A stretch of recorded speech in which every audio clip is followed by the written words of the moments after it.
1 2 3 ಚಟ್ಪಟ pasta, masala pasta 10 ರೂಪಾಯಿಗೆ ಸಿಗ್ತದೆ. ಎಲ್ಲ ಅಂಗಡಿಲೂ ಸಿಗುತ್ತೆ ಇವಾಗ. ತುಂಬ ಚೆನ್ನಾಗಿ ಬರ್ತದೆ. 10 ರೂಪಾಯಲ್ಲಿ ಮುಗಿದೋಗುತ್ತೆ. ಮ್ಯಾಕ್ರೋನಿ ಪಾಸ್ತಾ ಹೊರಗಡೆ ಎಲ್ಲ 100 ರೂಪಾಯಿ 200 ರೂಪಾಯಿ ತಿನ್ನೋದಕ್ಕಿಂತ ಮನೇಲಿ ಆರಾಮಾಗಿ 10 ರೂಪಾಯಿಗೆ ಮಾಡ್ಕೊಂಡು ತಿನ್ಬೋದು. 1 2 3 ಪಾಸ್ತಾ ಇದು ನೋಡಿ. ಮೊದಲಿಗೆ ಒಂದು ಗ್ಲಾಸ್ ಬೌಲಿಗೆ ಪಾಸ್ತಾ, ಮ್ಯಾಕ್ರೋನಿ ಪಾಸ್ತಾ ಅದರಲ್ಲಿ ಎಷ್ಟಿತ್ತು ಅದೆಲ್ಲ ಫುಲ್ ಹಾಕ್ಕೊಂಡು ನೀರು ಹಾಕ್ಕೊಂಡು ಸ್ವಲ್ಪ ಕಾರ್ನ್ ಹಾಕ್ಕೊಳ್ತೀನಿ.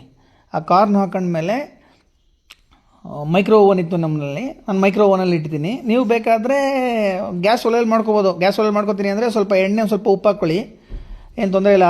ಅದರಲ್ಲಿ ಒಂದು 10 ನಿಮಿಷ ಬೇಯಿಸ್ಕೊಳ್ಳಿ. ನಾನು ಇದರಲ್ಲಿ ಒಂದು 10 ನಿಮಿಷ ಮೈಕ್ರೋ ಓವನಲ್ಲಿ ಇಟ್ಟಿದ್ದೀನಿ.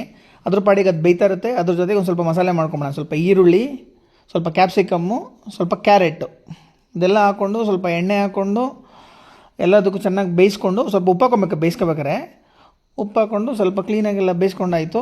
ಅದಕ್ಕೆ ಪಿಜ್ಜಾ ಪಾಸ್ತಾ ಸಾಸು, ಆಮೇಲೆ ಸ್ವಲ್ಪ ಕೆಚಪ್ಪು, ಇದು ಎರಡೂ ಹಾಕ್ಕೊಂಡು ಕಲಿಸ್ಕೊತೀನಿ. ಅಷ್ಟೊತ್ತಿಗೆ ಬೆಂದಿತ್ತಿದ್ದು ಇದನ್ನು ತಗೊಂಡು ಮಸಾಲೆ ಒಳಗೆ ಹಾಕ್ಕೊಂಡು ಕ್ಲೀನಾಗಿ ಕಲಸಿ, ಚಟ್ಪಟ ಮಸಾಲ ಪೌಡ್ರೇ ಬರುತ್ತೆ ಅದನ್ನು ಹಾಕಿ, ಇದರಲ್ಲಿ ತೋರ್ಸೋಕ್ಕಾಗಲಿಲ್ಲ.